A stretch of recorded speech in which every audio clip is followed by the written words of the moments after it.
Welcome to Echo No More, the podcast for women ready to break free from the patterns of narcissistic abuse and reclaim their voice.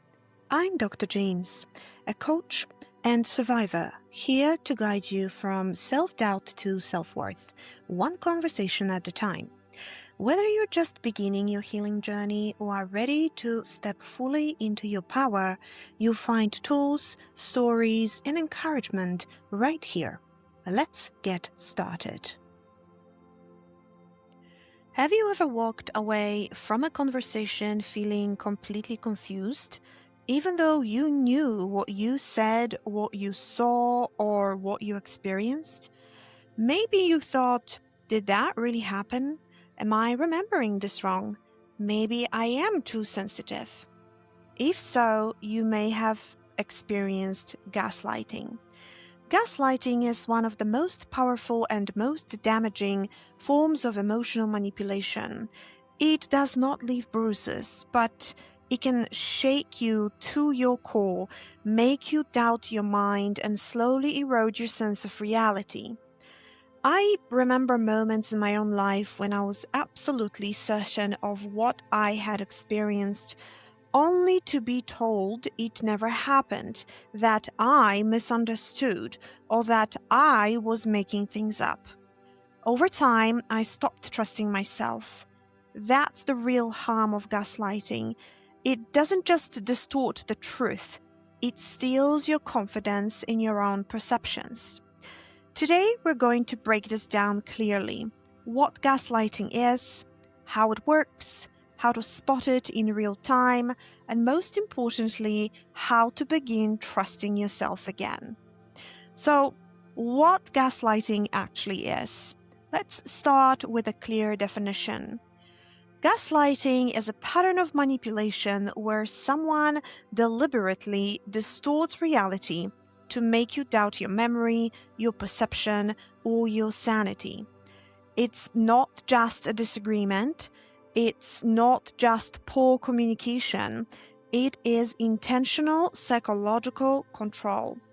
Common phrases used in gaslighting include, "That never happened," "You're imagining things," "You're too emotional," "You're twisting my words," "You always exaggerate." Over time, these statements train you to silence yourself before you even speak. So, how does gaslighting work? Gaslighting usually doesn't happen all at once. It unfolds in stages. Stage 1, subtle doubt. At first, it might feel small. Gentle corrections, playful teasing, or mild dismissals of your feelings. Stage 2 is confusion. You begin to second-guess yourself more often. You replay conversations in your head, wondering if you misunderstood. Stage 3 is dependence on the abuser's version of reality. Eventually, you rely on them to tell you what is true. Your inner voice becomes weaker. And stage 4 is loss of self-trust. At this point, you may feel lost, anxious, and deeply uncertain about your own mind. So, let's talk about some real-life examples of gaslighting. Here are a few common scenarios. Example number 1, denial of events. You say, "You said you would call me." They respond, "I never said that. You're remembering it wrong." Example 2, emotional minimization. You say, "That hurt my feelings." They respond, "You're being dramatic." Example number 3, reversal of blame. You say, "You lied to me." They respond, "No, you misunderstood. This is your fault." If this sounds familiar, you are not crazy. You were likely being manipulated. So why is gaslighting so effective? Gaslighting works because it attacks something deeply human, your need to believe that the people you love are trustworthy.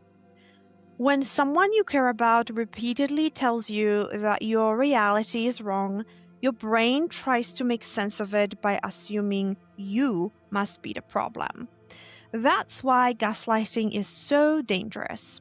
It doesn't just hurt your feelings, it reshapes your identity. So, how can we spot gaslighting in real time? Here are 3 signals you can use. Signal number 1. You leave conversations feeling confused instead of understood. Signal number 2. You apologize constantly, even when you didn't do anything wrong. Signal number 3. You start saying things like, maybe I'm just too sensitive. If these are happening regularly, you are not being respected. You are being controlled. So, how can we protect ourselves from gaslighting? Here's how you can start reclaiming your power. Step 1. Document your reality.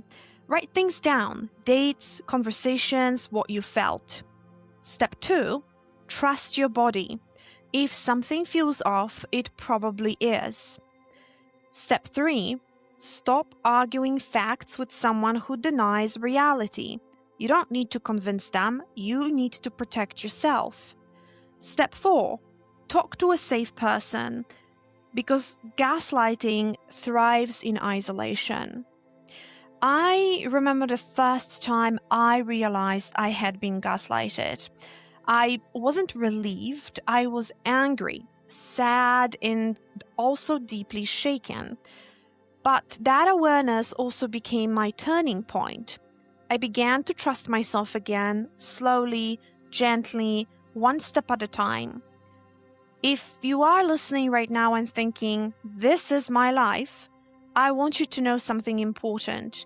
You are not broken. You are not crazy.